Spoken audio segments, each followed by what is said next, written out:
Welcome everyone and a very good evening. Welcome to our very first NUS Business E-Open House. I am Vanessa, a Year 2 BBA student, and with me today is Ryan, Saga and Lewis, who will be sharing with you and I'll hear from our students session. So keep your questions coming in our Facebook Live comment section and we will do our best to answer as many as possible.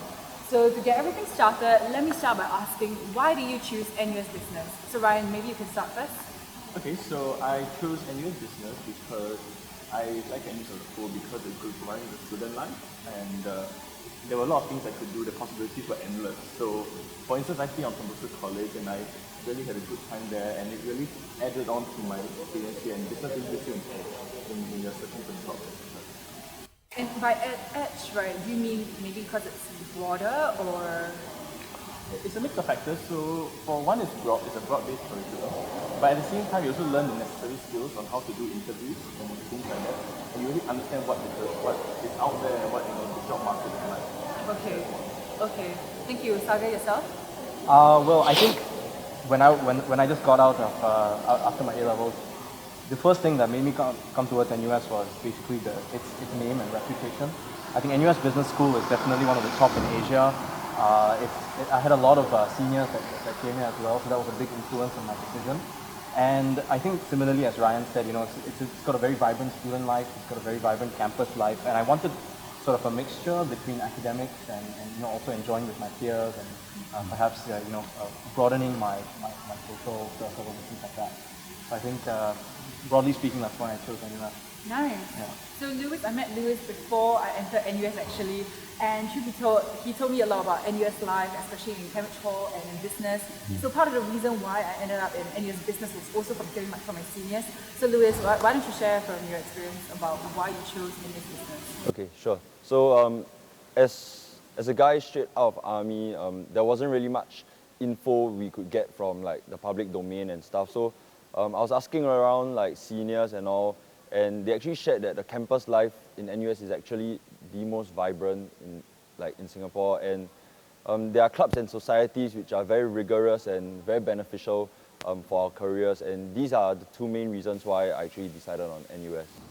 Yeah. Nice. Okay, so for yourself, I understand you're from Tembusu, right? And you're from USP, so both of which are in UTown.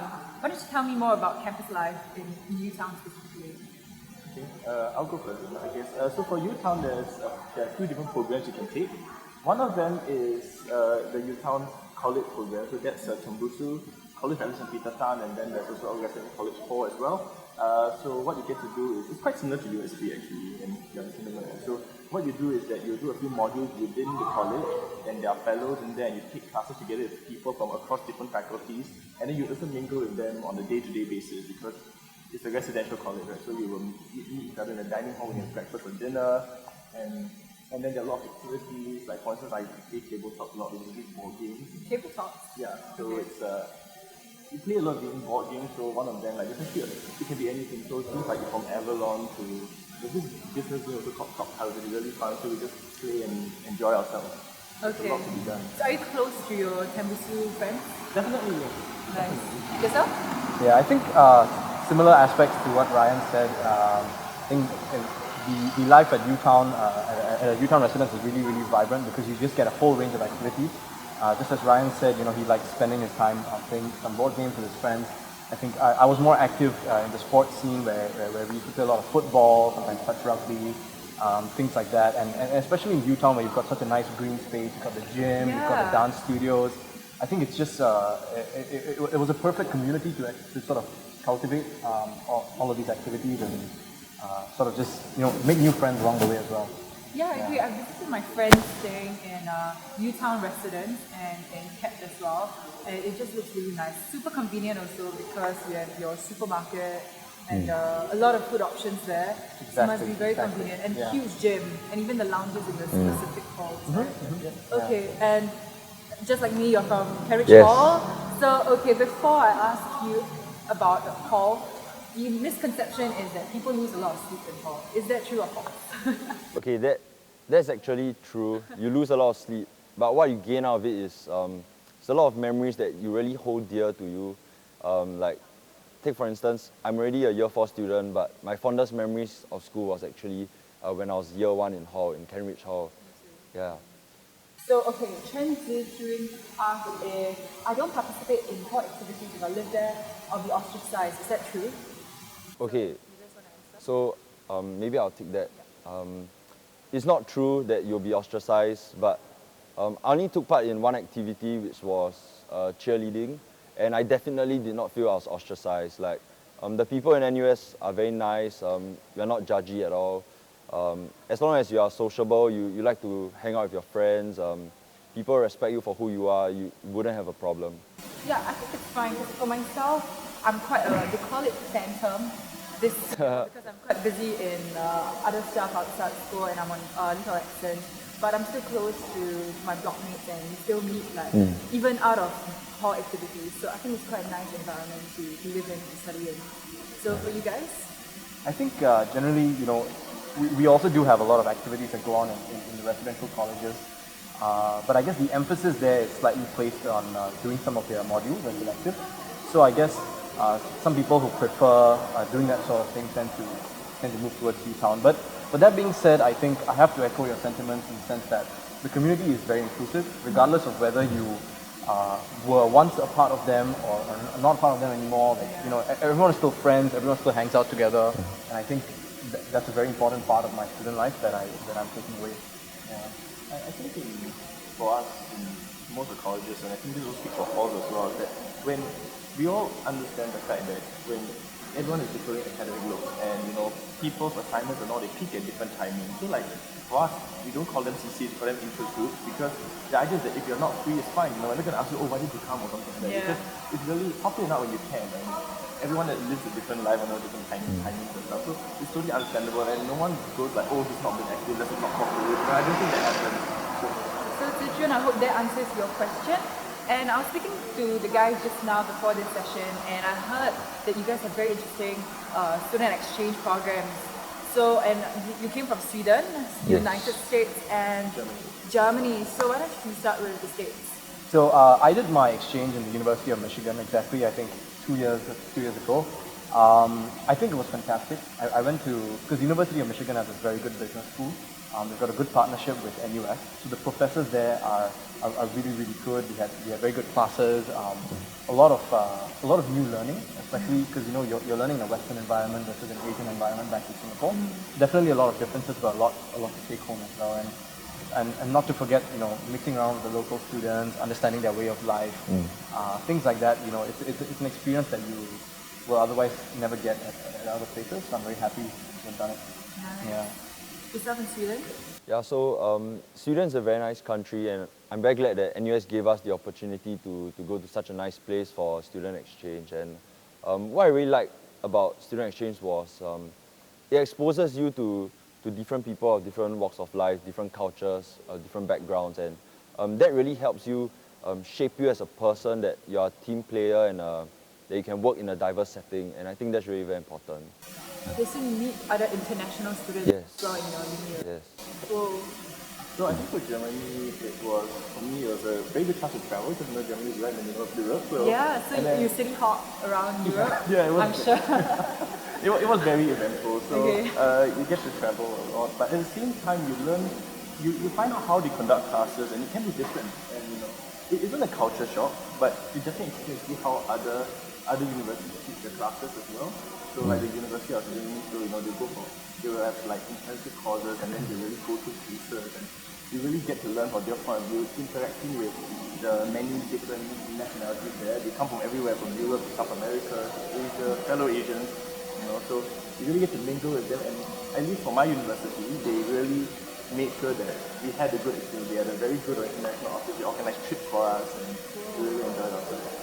Nice. Okay, I saw a very interesting question from Roy Chua, and I'm very curious because it's my goal to come out of NUS business as a great student as well.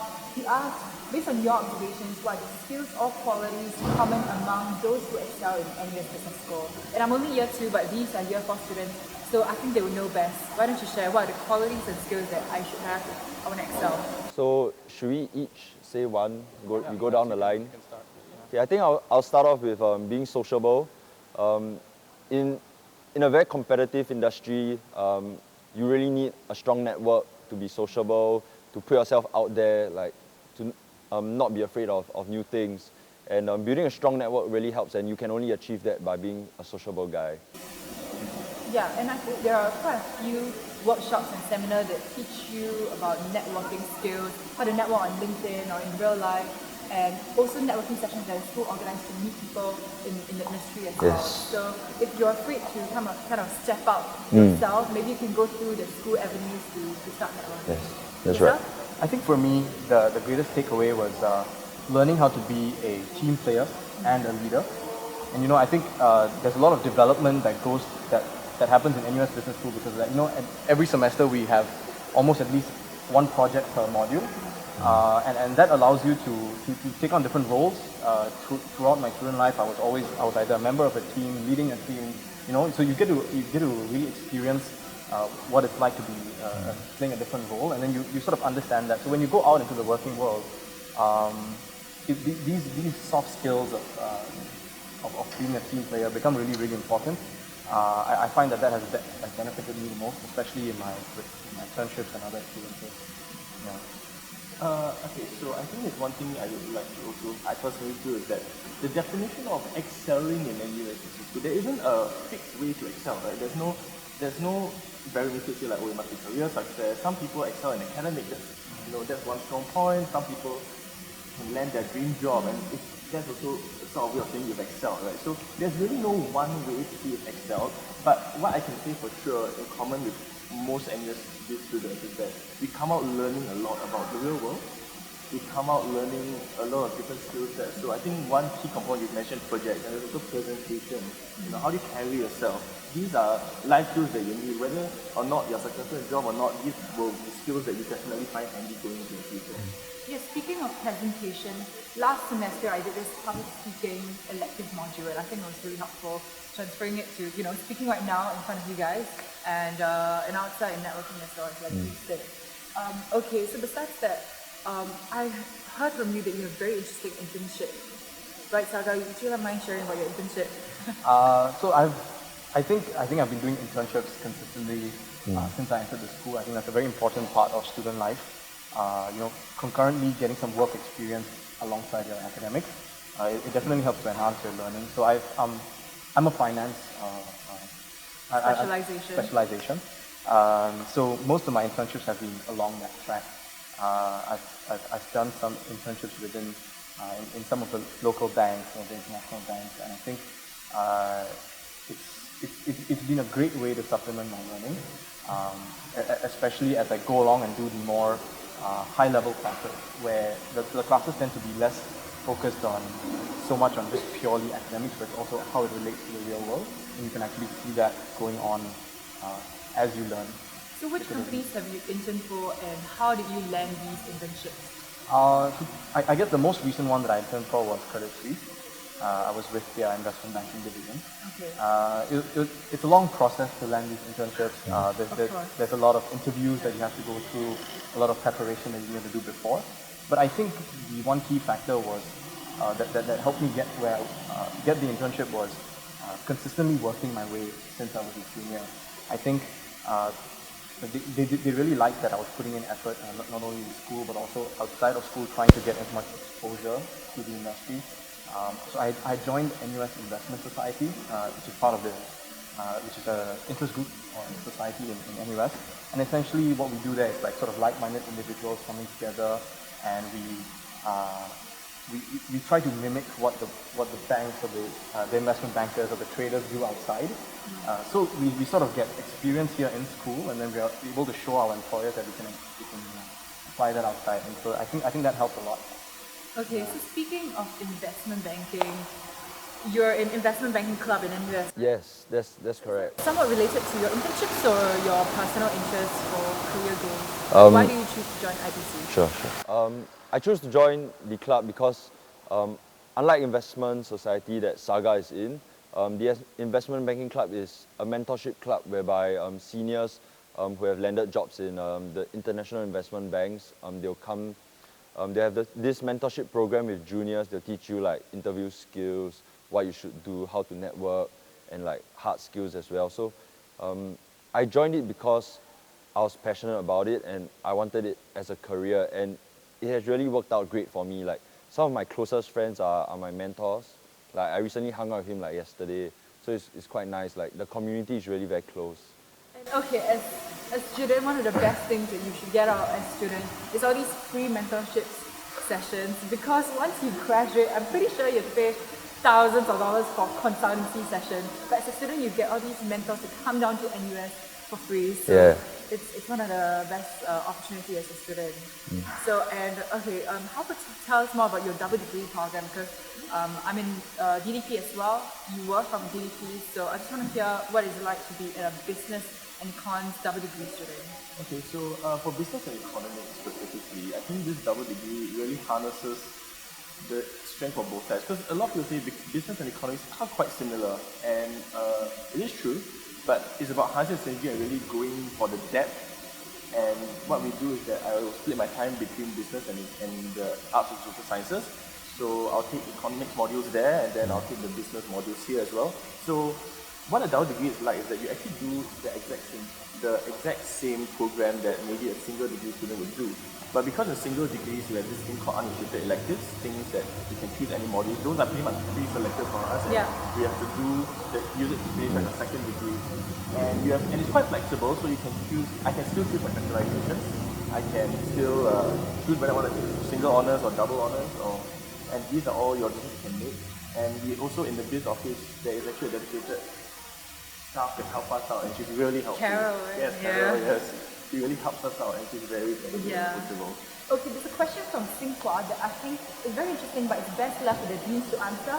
So you're asking about what's the criteria to get into the dual track program, because you're in double degree in accountancy and business, I believe.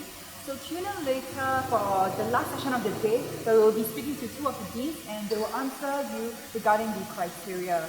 Okay, so anything you guys would like to share for our upcoming undergrads? Maybe a tip on how to be a great student or enjoy university. I think I would say that university your years in university is some of the best in your life. So as much as academics are important, pursuing your career is important. I think it's also very important to enjoy your time as a student. So I think NUS Business is a great place to do that, because you can really do everything. You can have fun, you can study, you can pursue a career. I think that would be my advice. Take it, enjoy it while you can. Yeah, and what I would say is think the decision through, but once you've decided, don't look back. The next 4 years of your life is going to be great, and just go ahead and enjoy it. I think also going into open mind, that's I think the most important, and especially now in year one you have a great 3 year sort of, like you can decide to SU your modules, so you really can find out more. It's less risk taking, so you can understand, like you don't have to worry so much about what if I mess up my academics or something. You can really pick the activities and try them out and know your limits and then tailor your way through. So there's a lot of room to some of things make mistakes, but there's kind of room for you to experiment. That's very important. So don't be afraid. Some people come into uni and first they're like, oh no, I'm just scared, I don't do well. It's fine. There is the room for you to make some errors here and there, or find out, oh, this maybe is not what I want, let me try something else. That's fine. You have the room to do that, and that's very important. Thank you so much, Brian. So that's all the time we have from our student session. But in less than 5 minutes' time, BizEd Club will be sharing about the freshman orientation program. So stay tuned for that. But if you have any other questions, do head to the website to rewatch this session or other sessions, or to look up other FAQs, or even contact us on the website as well. So thank you so much for tuning in, and we'll be here for 2 more sessions later. So see you guys.